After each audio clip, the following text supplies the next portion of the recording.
5 kesalahan teratas saat bekerja dengan neural network yang mencuri waktumu. Menurut penelitian terbaru, 42% orang tidak puas dengan hasil yang diberikan oleh neural network. Dan itu memang sudah jelas.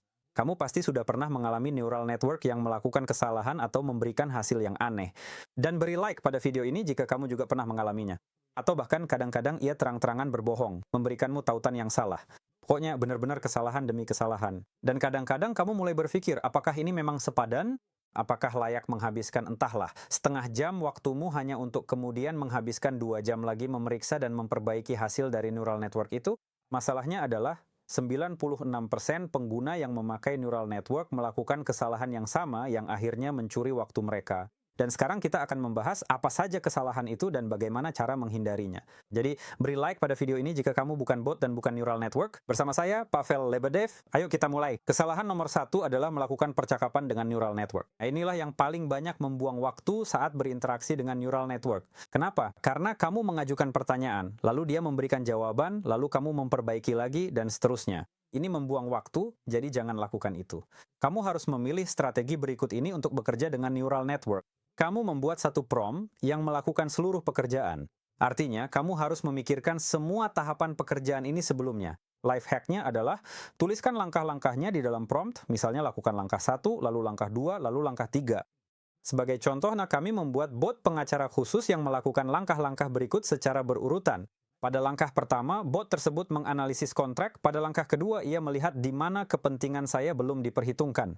Pada langkah ketiga, ia menawarkan rumusan baru agar kepentingan saya dapat diperhatikan. Sebagai tambahan pada prompt ini, kamu juga bisa menambahkan peran tertentu untuk chat GPT-mu di setiap langkah, bukan? Misalnya, jika Anda membuat konten untuk blog Anda, maka pada langkah pertama, AI harus berpikir seperti seorang pemasar dan menuliskan profil audiens target Anda. Kemudian, dari sudut pandang audiens target Anda, AI harus mengusulkan topik-topik yang paling menarik perhatian. Setelah itu, sebagai copywriter dari peran copywriter, AI harus menulis skenario untuk video tersebut. Kemudian, kembali dari sudut pandang audiens target, tinjau secara kritis semua yang telah Anda buat, lalu tulis ulang. Dan setelah itu, sebagai pemasar, selesaikan semuanya, poles hingga benar-benar sempurna. Jadi artinya dalam satu prompt, Anda bisa menetapkan serangkaian tindakan seluruh langkah-langkahnya. Sebagai hasilnya, satu prompt akan melakukan pekerjaan yang biasanya memakan waktu 1 jam, bahkan mungkin beberapa jam, dan Anda tidak perlu terus-menerus duduk di depan komputer berbalas pesan dengan mesin tak berjiwa ini. Beri like jika ini bermanfaat untukmu, dan jika kamu tahu trik lain tentang cara menulis prompt, tulis di kolom komentar di bawah.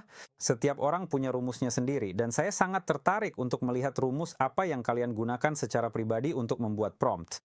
Kesalahan nomor 2 adalah mempercayakan perhitungan kepada kecerdasan buatan. Banyak orang berpikir, sekarang saya akan mengunggah tabel Excel kepadanya, dia akan memeriksa semuanya untuk saya, membuat rekap keuangan ini, menghitung, menganalisis, dan memberitahu saya apa yang harus dilakukan. Tidak semudah itu. Dia sama sekali tidak akan melakukan hal seperti itu. Bahkan, jika kita bicara tentang ChatGPT, dia akan berpura-pura melakukannya dan menghasilkan omong kosong yang sangat meyakinkan.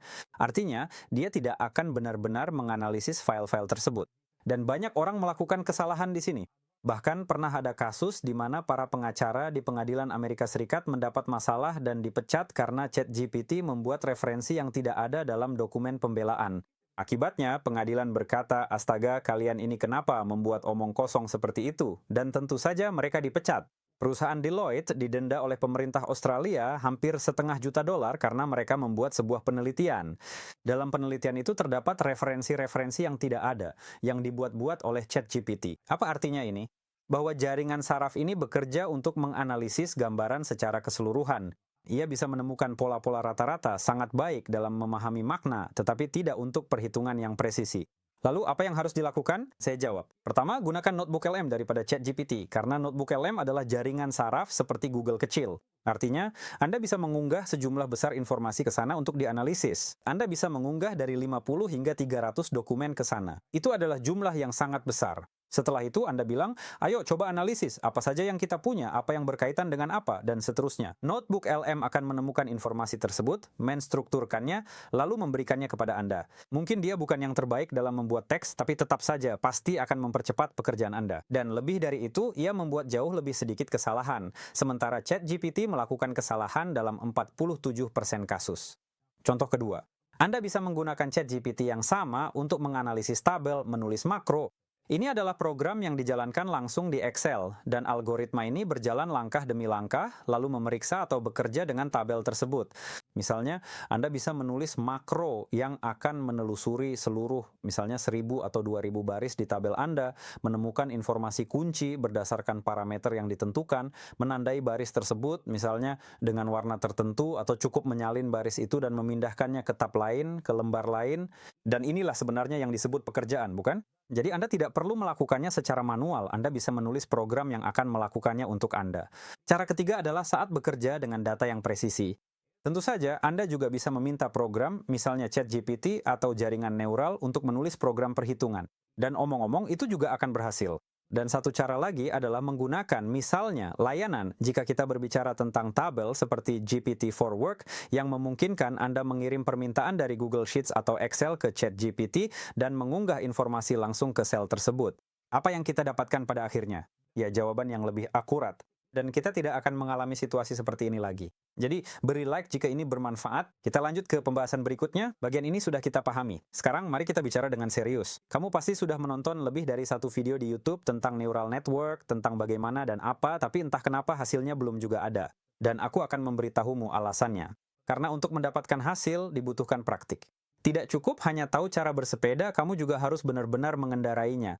Dan itulah sebabnya aku telah menyiapkan kursus gratis berisi 9 pelajaran untukmu yang bernama Jalan Menuju AI, Neural Network dari A sampai Z, di mana dalam 9 pelajaran ini kamu bisa mulai menerapkan neural network. Pelajarannya cukup singkat, tanpa basa-basi, dan pada akhirnya kamu akan bisa memahami neural network mana yang harus digunakan, serta secara praktis membuat asisten dan prompt yang akan melakukan pekerjaan tertentu, dan tentunya menjadi lebih efisien. Jadi klik tautan di bawah ini. Tautan gratis ini hanya berlaku untuk waktu terbatas, jadi manfaatkan kesempatan ini selagi masih tersedia. Kesalahan nomor 3, dan ini benar-benar hal yang tidak jelas, yang bahkan kebanyakan orang tidak menyadarinya. Jangan pernah menggunakan versi terbaru dari ChatGPT 3. Ya, saat saya merekam video ini, versi terbaru yang keluar adalah 5,1. Mungkin saat kamu menonton ini, sudah ada versi lain yang dirilis. Saya sangat tidak menyarankan menggunakan versi terbaru dari ChatGPT 3, dan sekarang saya akan jelaskan alasannya.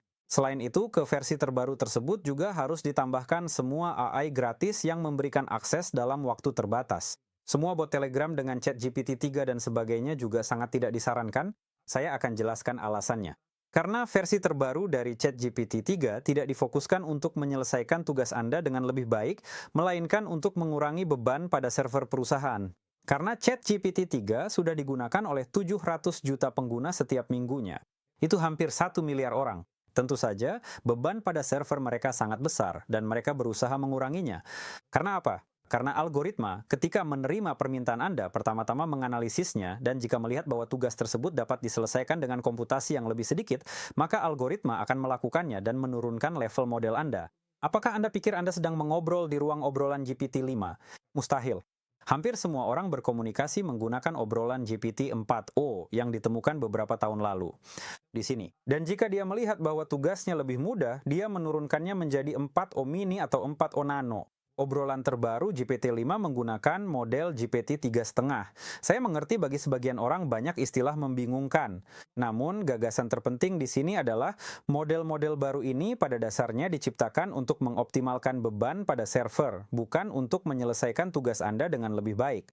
Dan seaneh kedengarannya dalam beberapa kasus ChatGPT 5 atau ChatGPT 4o justru bekerja lebih baik dan lebih stabil dibandingkan versi-versi yang lebih canggih. Dan Anda mungkin akan terkejut, tetapi banyak sekali layanan yang menggunakan ChatGPT sebagai dasar untuk menjawab. Berbagai bot dan asisten hingga saat ini masih menggunakan model ChatGPT 4o yang berdasarkan pengalaman sudah jauh lebih stabil. Kisah yang berlawanan adalah tentang Neural Network Cloud. Mereka terus-menerus merilis dan menyempurnakan model-model mereka, dan setiap kali model tersebut menjadi semakin baik. Sangat mungkin, dan game ini juga cukup bagus, mereka membuatnya semakin baik setiap saat. Dan ya, sekarang kita juga harus melihat Grok, Perplexity. Saya tidak bisa berkomentar di sini. Tapi di sini Anda harus berhati-hati dan waspada. Tidak selalu model yang baru dan canggih adalah yang terbaik.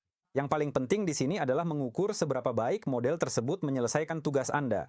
Dan jika Anda melihat bahwa dua model bisa menyelesaikan tugas, ya, yang satu lebih buruk, yang lain lebih baik, maka secara logis beralihlah ke yang lebih canggih.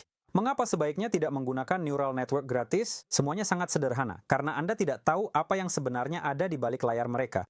Mereka bilang, kami telah meluncurkan ChatGPT versi 18 untuk Anda.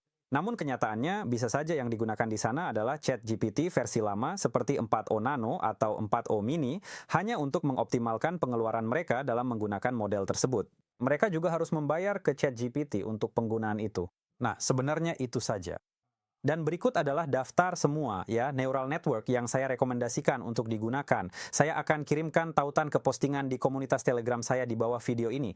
Dan di kanal Telegram, Anda bisa langsung menemukan daftar semua neural network tersebut. Rekomendasi saya untuk apa, yang mana yang sebaiknya digunakan, dan mana yang saat ini memang benar-benar bagus dan layak digunakan. Kesalahan nomor 4 adalah melakukan pekerjaan dengan neural network secara manual. Dan di sini banyak yang akan berkata, maksudnya manual, memangnya bagaimana lagi? Maksud saya kan sudah menyerahkan semuanya ke neural network. Dia kan yang melakukan semuanya untuk saya. Tapi ternyata tidak seperti itu. Masalahnya adalah ketika Anda melakukan sesuatu dengan neural network, misalnya duduk di depan komputer dan mengetik, pada saat itu waktu Anda tetap terpakai, itu belum otomatisasi. Itu hanya sekadar mengoptimalkan proses Anda. Ya, memang sedikit lebih cepat alat ini mulai bekerja, tapi hanya sebatas itu saja. Apa yang harus dilakukan? Saat Anda pertama kali mendapatkan hasil yang baik dari obrolan GPT dari jaringan saraf, pada saat itu juga Anda harus segera membuat asisten AI. Ya, artinya misalnya di obrolan GPT terdapat fungsi GPT dan di sana Anda dapat membuat asisten Anda sendiri. Layanan GPT Tunnel juga memungkinkan Anda untuk membuat asisten Anda sendiri. Claude punya project, Gemini punya sesi jamming, Perplexity punya ruang. Singkatnya, semua hasil yang Anda dapatkan, misalnya Anda menemukan prompt keren yang bisa menyelesaikan 1 jam atau 2 jam pekerjaan sekaligus, simpanlah itu sebagai asisten terpisah, sehingga lain kali Anda tidak perlu mengingat prompt tersebut, Anda cukup kembali menggunakannya. Akan lebih baik lagi jika Anda tidak hanya membuat asisten AI, tetapi juga menjadikannya sebagai agen AI. Artinya, layanan yang akan bekerja secara mandiri, bukan hanya dalam kerangka ChatGPT, tetapi di platform eksternal. Sebagai contoh, di kursus kami membuat agen AI kurator yang kami beri nama Kuzma Kurator. Apa yang dia lakukan? Kami memberinya basis data pengetahuan berisi semua jawaban dari saya dan para kurator kami di kursus selama setahun terakhir. Semua yang terbaru, dan sekarang dia bisa menjawab pertanyaan dari pengguna. Agar pengguna tidak perlu masuk ke ChatGPT atau ke Notebook LM untuk berinteraksi dengan Kuzma, kami membuatnya dalam bentuk bot Telegram dan dia pun menjadi agen AI. Jadi ketika kami mengeluarkannya dari neural network, misalnya ke Telegram atau ke platform lain, itu sudah menjadi agen AI yang bekerja secara otonom di suatu tempat.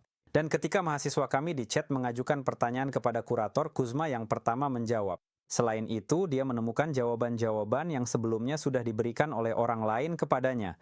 Dan jawaban-jawaban itu cukup akurat. Contoh serupa, kami membuat bot Vedia yang memindai berita-berita tentang kecerdasan buatan di internet dan setiap hari mengunggahnya ke saluran Telegram kami. Dengan begitu, saya sendiri mulai menggunakan saluran Telegram saya untuk mengetahui berita terbaru tentang neural network. Ini sangat praktis. Jadi ini adalah saat kita tidak hanya menggunakan ChatGPT tetapi juga mengekspornya ke platform eksternal. Tentu saja hal ini sangat mengoptimalkan pekerjaan. Saat ini kami sudah memiliki lebih dari 10 karyawan berbasis AI yang secara total menghemat lebih dari 500.000 rubel setiap bulannya. Jika Anda tertarik untuk ikut tur, di bawah ini saya akan tinggalkan tautan ke masterclass tour, di mana saya menunjukkan bagaimana bot-bot ini bekerja, bot apa saja yang kami terapkan, apa yang berhasil, dan apa yang tidak berhasil. Dan kesalahan kelima, yang dilakukan oleh banyak sekali orang yang sangat terinspirasi oleh neural network. Dan di sini ya, saya juga perlu memberikan peringatan. Pasti ada yang bahkan sudah menulis di kolom komentar, "Aha, Pavel, kamu di sini mau menerapkan neural network ke kami." Tapi mereka itu membuat kesalahan sama sekali tidak bekerja. Dan kesalahan kelima adalah terlalu mempercayai neural network sampai lupa bahwa mereka sebenarnya bisa salah. Karena sudah ada presidennya. Sebuah perusahaan yang mengotomatisasi 90% proses bisnisnya, yaitu sebuah agen periklanan. Dan sebagai hasilnya, tentu saja pada awalnya mereka mendapatkan percepatan. Mereka memecat hampir semua karyawan, tetapi hanya dalam beberapa bulan mereka mengalami kesenjangan kas. Kenapa? Karena bisnis dan semua prosesnya itu cukup fleksibel, selalu berubah-ubah, dan bahkan setelah Anda membuat agen-agen AI ini, mengotomatisasi proses tersebut, Anda tetap harus menyempurnakan proses-proses ini, melatih ulang bot-bot tersebut, dan memantau bagaimana semuanya berjalan. Siapa yang akan melakukan itu? Benar, manusia. Dan di sini penting untuk dipahami bahwa meskipun kecerdasan buatan memang mempermudah pekerjaan, mempercepat waktu kita, tanggung jawab atas pengambilan keputusan tetap ada di tangan Anda. Apa pendapat Anda tentang hal ini? Tulis di kolom komentar. Dan sebagai hasil dari video ini, tuliskan cara mana dari 5 cara tadi yang menurut Anda paling bermanfaat. Pavel Lebedev, sampai nanti. Sampai bertemu lagi. Dah.